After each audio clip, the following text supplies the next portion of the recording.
በስመ አብ ወወልድ ወመንፈስ ቅዱስ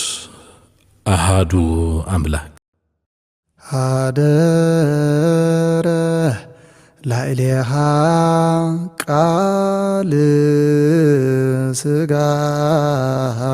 ኮነ ወተወልደ እምኔሃ ክርስቶስ ተንሥአ እሙታን በዐቢይ ኃይል ወስልጣን አሰሮ ለሰይጣን አግዓዞ ለአዳም ሰላም እምይእዜሰ ይኩን ሰላም።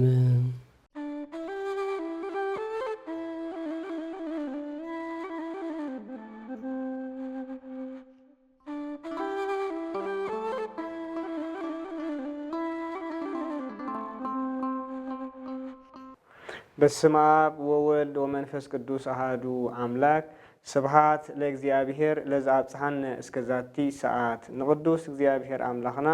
ሱባኤና ብሰላም አፈጺሙ ንብርሃነ ትንሣኤኡ ክንርኢ ኃጢአትና ከይተጸባጸበ ስለዘፍቀደልናን ዘብቃዕናን ንእግዚአብሔር አምላኽና ንስሙ ንዘለዓለም ምስጋና ይብጽሐዮ። ከምኡ ድማ ነታ ቅድስትን ርህርሂትን ንጽሕትን ዝኾነት ብክልተ ወገን ምሕደሪት መንፈስ ቅዱስን ድንግልን ዝኾነት ወላዲቱ በቲ ንሱ ዝኽበራ ዓብዪ ክብሪ ምስጋና ይብጽሐያ። ኩሎም ቅዱሳን እግዚአብሔር በብማዕርጎም ዝኸበሩን ዝተመስገኑን ይኹኑ። ክርስቶስ ተንሥአ እሙታን በዐቢይ ኃይል ወስልጣን አሰሮ ለሰይጣን አግዓዞ ለአዳም ሰላም እምይእዜሰ ይኩን ፍስሐ ወሰላም። ንእግዚአብሔር አምላኽና ስለ ነገረ ትንሣኤኡ ደጊምና ምስጋና ዘለዓለም ንዑ ይኹኖ። ንሎሚ ከም ናይ እግዚአብሔር ፍቓድ መሰረት እምበኣር ኣብ ቅድስት ቤተ ክርስቲያንና ብዕለተ በዚ ሰንበት እዚ ዝንበብ ዝትርጎም ከምኡ ድማ ብደቅናን ኣሕዋትናን ዲያቆናት ዝስበክ መዝሙረ ዳዊት ኣሕፅር ኣቢልና ክንመሃር ኢና። እግዚአብሔር መንፈስ ቅዱስ አቀዲሙ ንኩሎም አቦታትና ነቢያት፣ ሐዋርያት፣ ሊቃውንት ምስጢሩን ጥበቡን ምስተውዓሉን ከም ዝገለጸሎም ንዓና ድማ ይግለጸልና። መዝሙረ ዳዊት መዝሙር 11 ክኸውን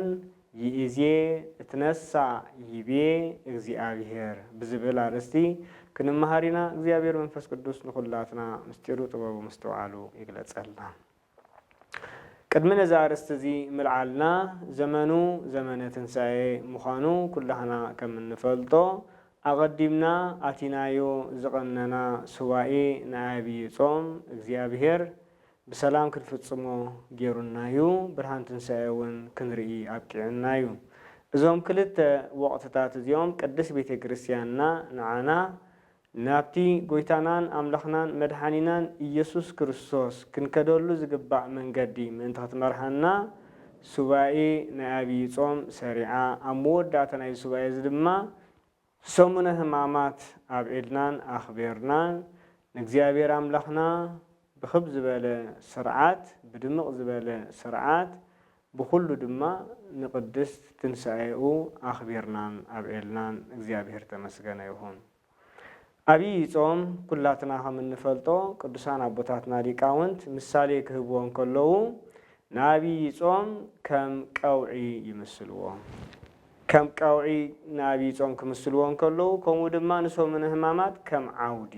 ዓውዲ ማለት እኽልኻ እተእትወሉ ናይ መወዳእታ ምህርትኻ ማለት እዩ። ስለዚ እቲ ዝዓበየ መንፈሳዊ በረኸት ኣብ ዓብዪ ጾም ዝረኸብናሉ እዩ። ኣብዚ ዘመነ ትንሣኤ ድማ ነቲ ዝነበረ መንፈሳዊ አንሳሃስሆ ወይ ድማ መንፈሳዊ ስነ ምግባራት ከየዛሕተልና ነቲ መንፈስ ከየጥፋና ኣብዚ በዓለ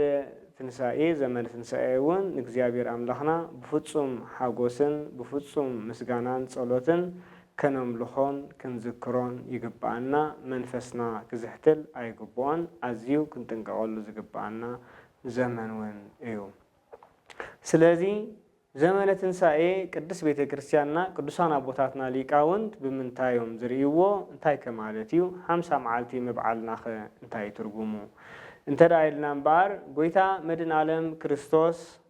ነዚ ዓለም እዚ ከድሕን ካብ ሰማየ ሰማያት ምውራዱ ካብ ድንግል ምውላዱ ኣብዚ ምድሪ እዚ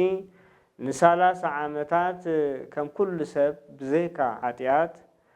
ንኹሉ ፈጺሙ ኣብ መበል 30 ዕድሚኡ ኣብ ሩባ ዮርዳኖስ ቢድ ዮሃንስ መጥምቅ ምስ ተጠምቀ ከይወዓለ ከይሓደረ ገዳመ ቆሮንቶስ ከይዱ 40 መዓልትን 40 ለይትን ጾመ። ምስ ጾመ ጠመየ። ምስ ጠመየ ድማ ዲያብሎስ ብሰለስተ ኣርእስተ ኃጣውእ ተፈታተኖ። ንሰለስቲኦም ኣርእስተ ኃጣውእ ትዕቢት ብትሕትና፣ ንስስዕቲ ብትዕግስቲ፣ ከምኡ ድማ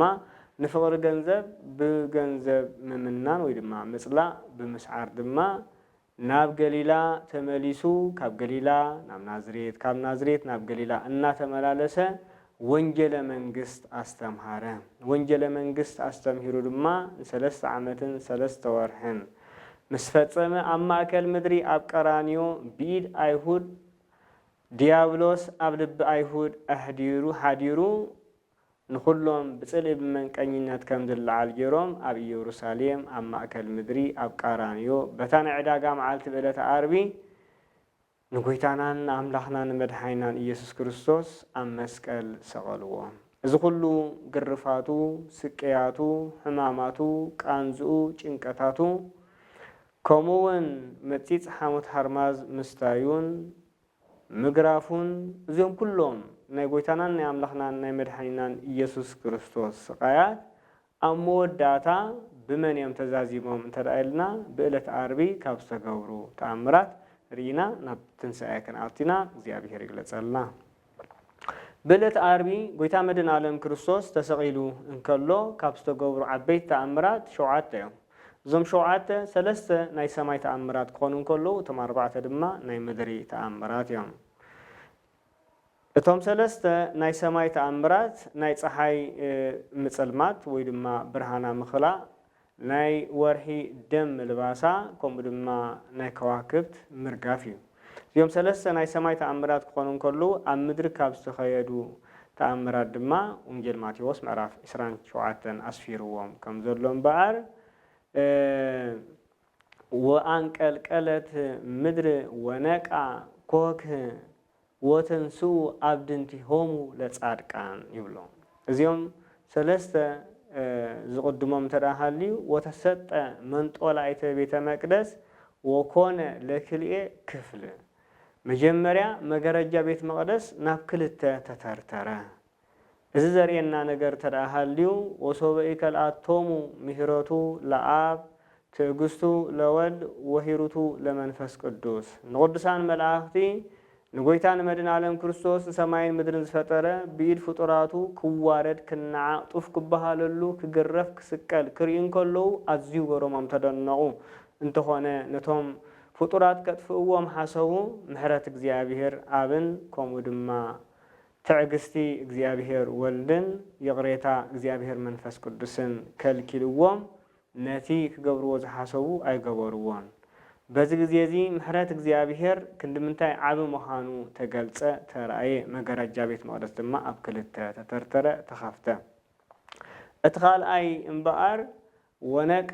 ወአንቀልቀለት ምድሪ አንቀጥቀጠት ኢሉ እንደገና ድማ ኣኻውሕ ድማ ናብ ተጨዱ ወይ ድማ ተመቕሉ። እዚ ክግበር እንከሎ መርገመ ስጋ ጠፍአ መርገመ ነፍሲ ጠፍአ ኢሎም ቅዱሳን አቦታትና ሊቃውን ወአንቀልቀለት ምድር መርገመ ስጋ ጠፍአ ወነቃ ኮክ መርገመ ነፍሲ ድማ ጠፍአ። እዞም 2 መርገማት እዚኦም መን እዮም ተራእየልና? አቀዲሙ አዳም ብዝበደሎ በደል እግዚአብሔር አምላክ አዳም መሬት አንተ ወትገብእ ውስተ መሬት ብምባል አዳም መሬት ኢኻ እሞ ናብ መሬት ክትምለስ ኢኻ ብምባል ሞት ዝበሃል ክገዝኦ ምዃኑ ብዓመት በልዕ ምን ትኩዕፅ ሞተ ትመውት ኢልዎ ስለ ዝነበረ ነዚ ቃል እዚ ድማ ክትግበር ናይ ግድን ስለ ዝኾነ መርገም ኮይኑ ኣብ አዳምን ኣብ ደቆን ክሳብ ክርስቶስ ተመሓላለፈ። እዚ ነገር እዚ እንክኸይድ እምበኣር አዳም ንምድሪ ርሂፁ ሰሪሑ ወሪዱ ደይቡ ይበልዕ ነበረ። ሕማማት ድማ ንሰውነቱ ንስጋኡ ወሪሶማ ንመሩ ኣብ መወዳእታ ድማ ኣዳም ብስጋ ክመውት እንከሎ ናብ መቃብር ይኸይድ እሞ ፃፄን ቁንቁኔን ከምኡውን ፍልሖ ንስጋኡ የመሽምሽዎ ሙስና መቃብር ድማ ይረኽቦ ነይሩ ኩሉ ሰብ ኣብ መቃብር ተኣትዩ ይጨኑ ይብስብስ እዩ እዚ ኩሉ መርገሚ ነይሩ እንተኾነ ግና ብነፍሱ እንደገና ምስ እንገልጾ ንሲኦል ማእምቅ ዝኾነ ሲኦል ጸልማት ዝኾነ ሲኦል ኣብኡ ድማ ብእግሪ ኣጋንንቲ ክርገጽን ከጠቕጠቐን ድማ ተፈሪድዎ ነበረ ጎይታ መድኃኔ ዓለም ክርስቶስ ኣብ መስቀል እንከሎ እምበኣር እዞም ነገራት እዚኦም ምስ ኣጋጠሙ ብታሽዓይ ሰዓት ወይ ድማ ብናትና ኣቆጻጽራ ሰዓት 3 ካብ ፍርቂ መዓልቲ ካብ 3 ጸልሚቱ ኣብ ዝነበረሉ ጎይታ ብገዛ ፍቃዱ ገዛ ስጋኡ ገዛ ነፍሱ ካብ ገዛ ስጋኡ ፈለያ ይብል መለኮቱ ምስ ክልቲኦም ማለት ምስ ስጋኡን ምስ ነፍሱን ውሁድ ኮይኑ ተዋህዶ ከይተፈለየ ነፍሱ ንሲኦል ኣውሪዱ ብነፍሲ ንሲኦል ወሪዱ ኩለን ነፍሳት ሰላም ለኩልክሙ ሰላም ይኹነልኩም ተዓሪቆኩም በሎም ነፍሳት ድማ ኣዳም ኣቐዲሙ ትንቢት ዝተነገረ በፂሒ እዩ ሱባኤ ዝተቆፅረ ኣኺሉ እዩ 5500 ዓመት ምስ ተፈጸመ ጎይታ ከድሕነካ ኢሉኒ ነይሩ እዩ ኢሉ ይጽበ ስለ ዝነበረ በዛ ዕለት ዓርብ እዚኣ ንኹሎም ነፍሳት ተንስኡ ለጸሎት በሎም ንጸሎት ተንስኡ ንእግዚአብሔር ኣምላኽና ንለምኖ በሎም ነፍሳት ድማ እግዚኦ ተሳሃለነ ማለት ጎይታ ራህራሃልና ይቅረበለልና በሉ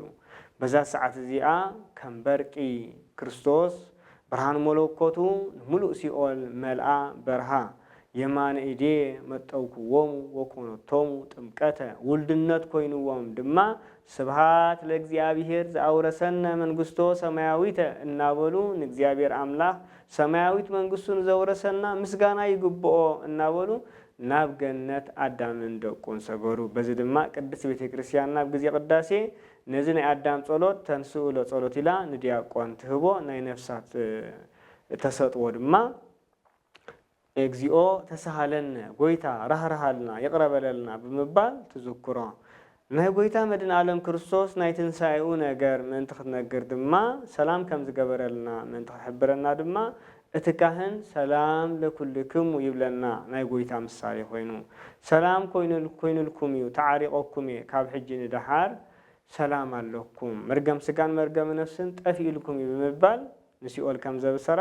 እቲ ካህን ድማ ዕለት ኣብ ቅዳሴ ሰላም ለኩልክሙ ብምባል እግዚአብሔር ከም ዝተዓረቀና ከሰላም ከም ዝገበረልና ብትንሳኤው ድማ ሰላም ከም ዝገበረን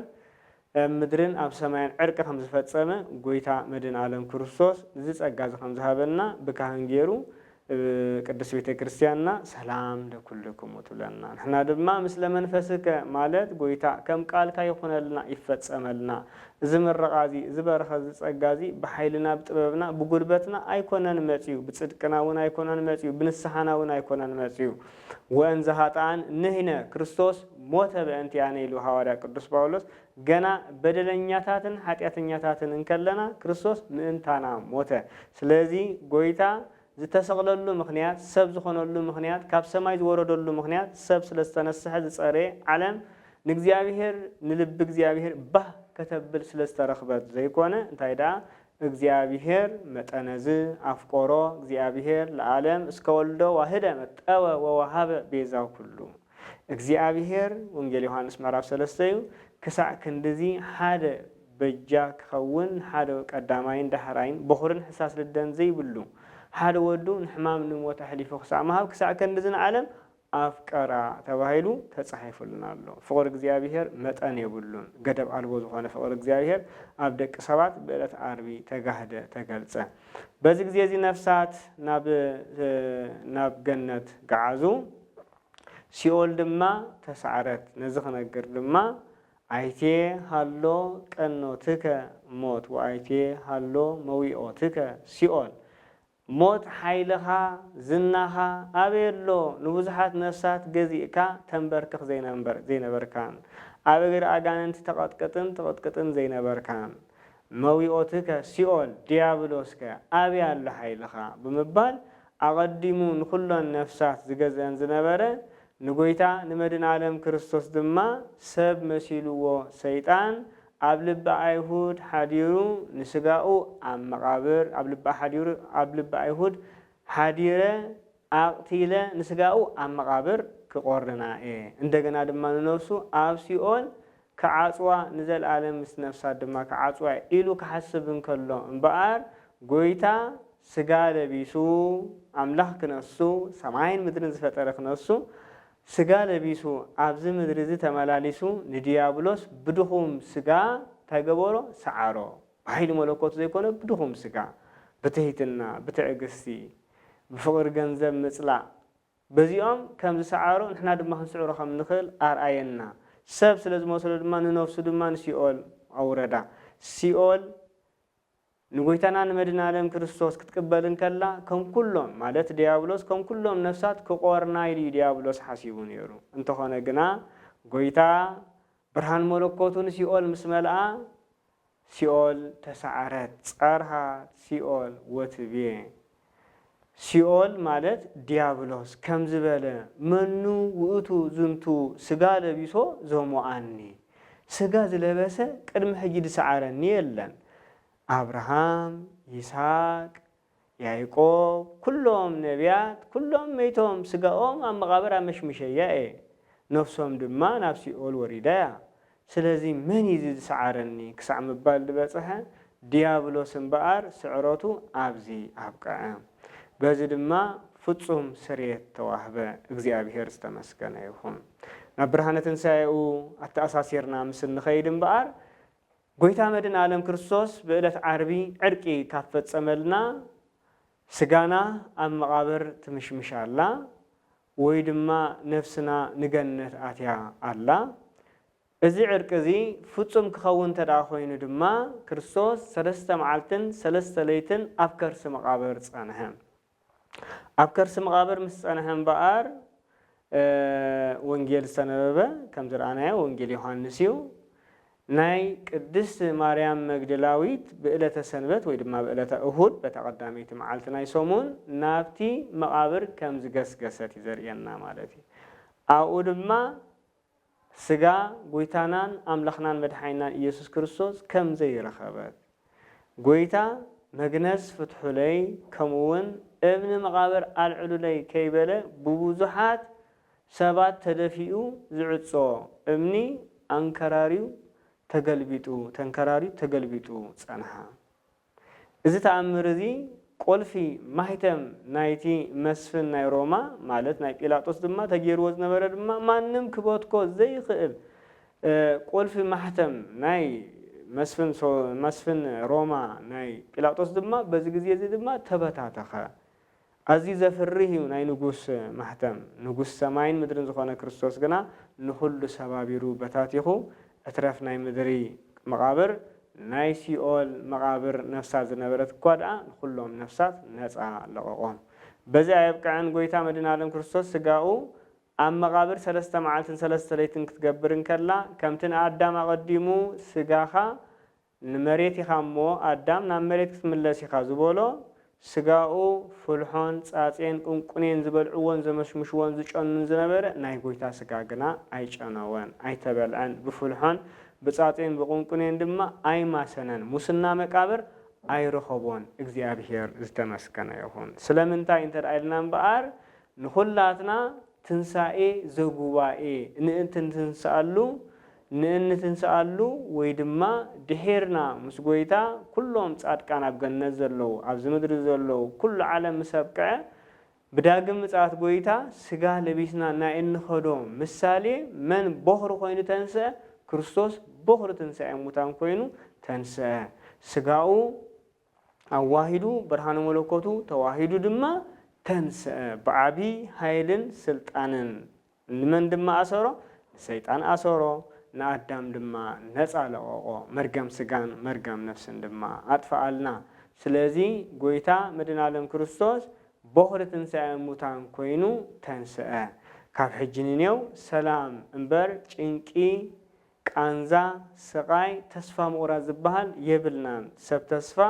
ሰብ ብሩህ ተስፋ ሰብ ብርሃናዊት ኢየሩሳሌም أمعدنا النار أنا إنجوي سبات كنا زق زرخبة بجزيابير استرخبة بجزيابير ترايمبر بناي سبات صدقن بناي سبات نسحان كخون بفتصم أي خلني سلذي ببرهان تنسعيو استجبرن بعر زيو مزمور داويت مزمور عشرة وحدة أفقد حموشن بعر يزي تنسى يبي جزيابير ريسي مدهانيته وأجهد بوتو ጎይታ መድኃኔ ዓለም ክርስቶስ እነሆ ሕጂ ቀልጢፈ እተንስእ ለኹ ሬሲ መድኃኒተ ወአግህድ ቦቱ እነሆ ድማ መድኃን ንአዳም ንዓለም ሙሉእ ድማ ከምጽአሉ እየ ብግህዶ ድማ ነዚ ክገብሮ እየ ብምባል ድማ ስጋ ለቢሱ ዝገበሮ ተአምራት ልበ አምላክ ቅዱስ ዳዊት ቅድመ አሽሃት ዓመታት ናይ ጎይታ ትንሣኤ በመንፈስ ቅዱስ ተገሊጹሉ ድማ ብትንቢት ተናግረ ስለዚ ኣብ ዘመነ ትንሣኤ ወይ ድማ ካብ ስቕለቱ ንጎይታ ክሳብ ትንሣኤ ዘሎ ኩነት ኣዝዮም ዓበይቲ ነገራት ብቓል ክንገሩ ዘይከኣሉ ክንሶም ኣብዚ ክንነግረሎም ዘኻለና እግዚኣብሔር ኣምላኽ ይኽበር ይመስገን ዝንገሩ እኳ እንተዘይኮኑ ኣብዚ ብሓፂርን ብንእሽቶን ክንገልጾም ከለና እምበኣር ክርስቶስ ነቲ ኣቐዲሙ በዲሉ ዝነበረ ኣዳም ፍጹም ድሕነት ምእንቲ ክህብ ኣብ መስቀል ብሞቱ ንሞትና ብመከሩ ንመከራና ኣጥፍኣልና መርገመ ስጋን መርገመ ነፍስን ሓንሳብን ሓዋሩን ኣጥፍኣልና እዚ ክንብል ከለና ሎሚ ሬሳ ናይ ነፍሲ ወከፍ ሰብ ኣብ መቃብር ምስ ኣተወ ይባላሾ ይቁንቁን ይጨኑ ከምኡ ድማ ኣዴታትና ድማ ወርሃዊ ደመፀጌ ድማ ይፈሰን እዚ መርገም እዚ ኣቐዲሙ ዝነበረ ደይኮነን ስለምንታይ ደኣ ሕጂ ኣሎ እንተተባህለ ጎይታ መድኃኔ ዓለም ክርስቶስ ነዚ ኣቐዲሙ በድኒ ርኩስ ትብል ነራ ኦሪት ማለት ሬሳ ርኩስ እዩ ንኡ እሱ ይትረፍ ንሱ ዝተንከፈሰ ርኩስ ተቆጢሩ ይልኽየድ ነይሩ ሎሚ ኣብ ዘመነ ትንሣኤ ጎይታ ካብ ዝትንስእ ንኔው ግና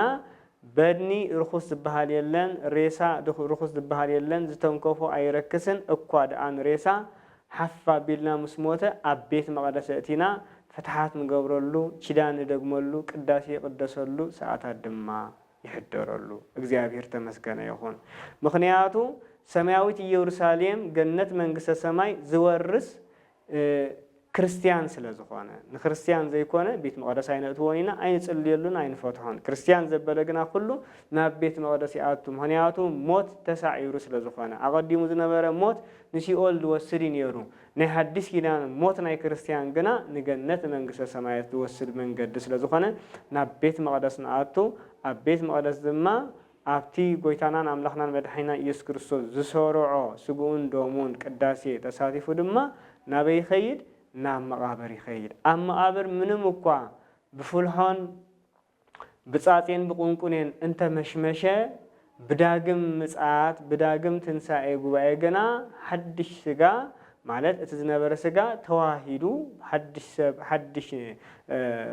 ውዑይ ሬሳ ኮይኑ ይትንስ እዚ ትንሣኤ እዚ ድማ بخر تنساء من كونه كريستوس جمرلنا تنساء نموتان بقى بهذه خير مالتي أقدمهم زتنسو نيروميوم كلهم زتنسو جنا انتي كونوميوم اندجنا ميتوميوم مثالي أبزمن أوريد كابزتنسو سلسة موتان اللونا نساتهم دما تقدماي ولد مبلت نبي إلياس زتنسويو اتخال آيتهم كل التدما نبي إلسا عصف درب كوينو برختكا صقخ يحدر بزبلو مسارت كلتا مود دما اتنسيو زيوم ثلاثه موتات ناي زمان اوريد كتنسون كلو اندغنا ابز مدرزي بهيوت تملاليسون نام مقابر تمليسون صاصين قنقنين دما ابل عليهم سلطينوم يوم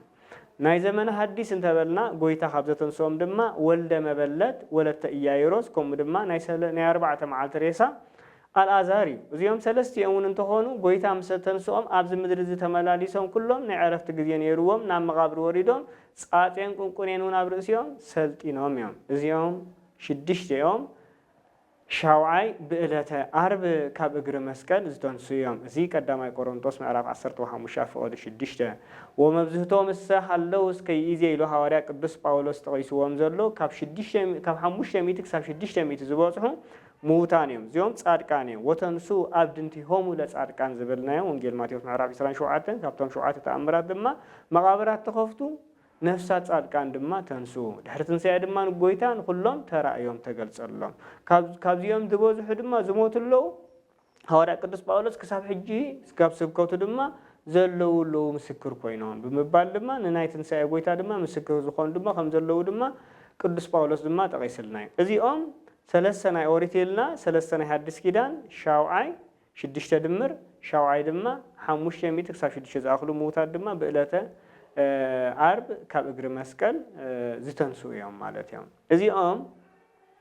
ኩሎም እንተዳሪናዮም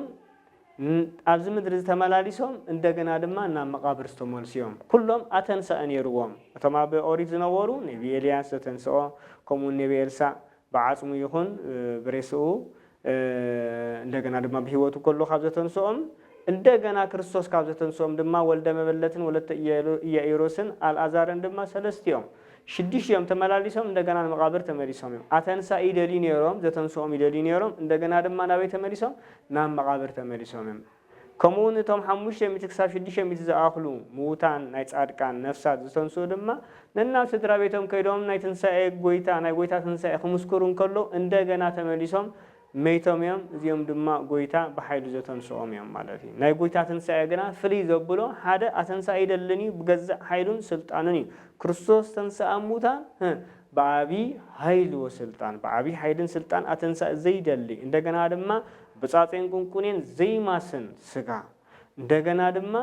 ድሄሩ እንደገና ትንሳኤ ዘይጽበ ስጋ ምክንያቱ ናይ በዓል አልዓዛር ናይ በዓል ወለተ ኢያኢሮስ ናይ ዘመን ኦሪት ዝነበሩ ከምኡ ናይቶም 500 ክሳብ 600 ዝበፅሑ ጻድቃን እንደገና ብትንሳኤ ዘጉባኤ ክትንሱ እዮም ማለት እዮም። ብትንሳኤ ይደልዮም ናይ ጎይታ ገና ሓንሳብ ምስተንሰአ ዳግማይ ትንሳኤ ድበሃል የብሉን። ዳግማይ ትንሳኤ እንተበልና ከምኡ ድማ ትንሳኤ እንተበልና እንታይ ጎይታ ካልኣይ ግዜ ተሲኢድ እዩ ምንተ ኸይንብል እምበኣር ጎይታ ብጉባኤ ንሐዋርያት ደቀ መዛሙርቱ ዝተገልጸሎም መዓልቲ ማለት እዩ። 3 መዓልቲ ብደረጃ ጉባኤ ዝተገልጸሎም እዩ። 40 መዓልቲ ግን ጎይታ መድኃኔ ዓለም ክርስቶስ ኩሎም ሐዋርያት በብወገኖም ይግለጸሎም ከም ዝነበረ መጽሓፈ ኪዳን ከም ዘስተምሃሮም ቅዱሳን አቦታትና ሊቃውንት የስተምሃሩና። እተን 3 መዓልቲ ብጉባኤ ዝተገልጸሎም እምበኣር ትንሳኤ ቀዳማይ መዓልቲ ዳግም ትንሳኤ ድማ ሰንበታ ዘላ እንደገና ድማ ባህር ጥብርያዶስ ዝበሃል ድማ ሳልሳይ ናይ ጉባኤ መዓልቲ ማለት እዩ። ስለዚህ ይዜ የተነሳ ይቤ እግዚአብሔር ሕጂ ተንስኤ መርገመ ስጋን መርገመ ነፍስን ከጥፌ ምድሓን ድማ ንኩሉ ህዝቢ ከምጻልይ ከም ዝበለ ንሕና ካብ ሎምን ነው እምበኣር ሰብ ተስፋይና ኣብ ክርስትና ሓዘን ሞት ከጋጥም እንከሎ ኣምሪርካ ምብካይ ዘይግባእ ምክንያት እምበኣር እዚ እዩ። ስለምንታይ ተስፋ ትንሳኤ ሙታን ስለዘለውና ቅዱሳን አቦታትና ኩሎም ዝዓረፉ እንደ በዓል ቅዱስ አቦና አቡነ አረጋዊ አቡነ ኤዎስጣቴዎስ ቅድስት ሰማይት ድንያና ቅድስት አርሴማ ሰማይት ቅዱስ ቂርቆስ ቅዱስ ኢየሉጣ ኩሎም ሰማይታት ጻድቃን ቅዱስ ጊዮርጊስ አቀዲሞም ዝሓለፉ ኩሎም አበይ ኮይኖም ይጽበዩና አለው እንተራይልና ኣብ ገነት ኮይኖም ንዓና ይጽበዩና አለው። ንኩሎም ጻድቃን እግዚአብሔር ምሳከበ ዓለም ምሳህለፋ እምበኣር ስጋኦም ኣብዚ ምድሪ ተሪፉ ዝነበረ ኩሉ እንደገና ተዋሂድና ንትንሳኤ ዘጉባኤ ድማ ንክርስቶስ በኹር ጌርና ክንትንስኢና ማለት እዩ። እግዚአብሔር ተመስገነ ይኹን። ስለዚህ ኢና ድማ አቦና አዴና ሓውና ሓፍትና ሞት ብዘጋጠመሉ ጊዜ መሬር ብኽያት ዘይግባእ ምክንያቱ ክርስቲያን ዝኾነ ተስፋ ኣለዎ ናበይ ይኸይድ ኣሎ ከም ዝኸይድ እናፈለጥና ንገነት ንመንግስተ ሰማይ ይግዕዝ ከም ዘሎ ናብ ብርሃን ይኸይድ ከም ዘሎ እምበር ናብ ጸልማት ይኸይድ ከም ዘሎ ከም ዘመነ ኦሪት ተስፋ ከም ዘይብልና ኮይንና ኣይንሓዝን ኢና ንሕና ማለት እዩ። ስለዚ እግዚአብሔር አምላክ ብትንሳኤው ዝገበረልና ዓብይ በረኸት ክብርን ምስጋናን ዘለዓለም ነው ይኹኖ። ኣብዚ ዘመነ ትንሳኤ ክንብሎ እንደሊ ኣብ መወዳእታ ምኽሪ እንተደኣ ሃልዩ እምበኣር ኩሉ ግዜ ኣብ ዘመነ ዓብይ ጾም ብሱባኤ ብጾም ብጸሎት ተወሲልና ኣብ ጽቡቕ መንፈሳዊ አንሳሃሶ ስነ ምግባር ጸኒሕና ዘመን ትንሳኤ ክመጽእ እንከሎ ግን ቁሩብ ድኻም ስለዝርአ ክንጥንቀቐሉ ይግባእ እዩ። ነቲ ምሳና ዘሎ መንፈስ ከነጥፍኦ ኣይግባእን እዩ ስለዚ ኣብዚ ዘመነ ትንሣኤ ናይቲ ምሕረት ናይቲ ዘለዓለማዊ ህይወት ድሒርና ምስ ክርስቶስ እንወርሶ ናብራ ናቱ ምሳሌ ኮይኑ ሮብዕን ዓርብን እኳ እንተኾነ ኣይጽወምን ከምኡውን ካህናት መቕጻዕቲ ቀኖና ንደቆም ኣይህብዎምን ኑዛዜ እኳ ይግበር ንስሓ ይግበር ተኾነ መቕጻዕት ቀኖና ግን ኣይግበርን እዩ ናይ ንስሓ ስግደት ኣይስገድን እዩ ናይ ብርሃን ናይ ኢየሩሳሌም ሰማያዊት ናይ ትንሣኤ ጎይታ ዝኽር እንገብረሉ ናይ ፍስሓ ናይ ሓጎስ እዩ እዛ ሓጎስ ግን ተድላ ስጋ ደይኮነ ተድላ ነፍስ ብነፍሲ ሕጉሳት ኮይንና ድሒርና እንወርሶ ሰብ ተስፋ ምዃንና እነስተውዕለሉ ደኣ እምበር ንኻልእ ንስጋዊ ብልዕን መስተን ስኽራንን ዕንደራን ጭፈራን ጓይላን ዳንኬራን ዝግበረሉ ከም ዘይኮነ ክርዳኣና ይግብኦ ስለዚ መንፈስና ዓቂምና ክንከይድ ቅዱስ ቤተ ክርስቲያንና ሓደራ ትብለና ክርስቶስ ተንሥአ እሙታን በዓቢይ ኃይል ወስልጣን አሰሮ ለሰይጣን አግዓዞ ለአዳም ሰላም እምይእዜሰ ይኩን ፍስሐ ወሰላም ወስብሐት ለእግዚአብሔር ወለወላዲቱ ድንግል ወለመስቀሉ ክቡር አሜን።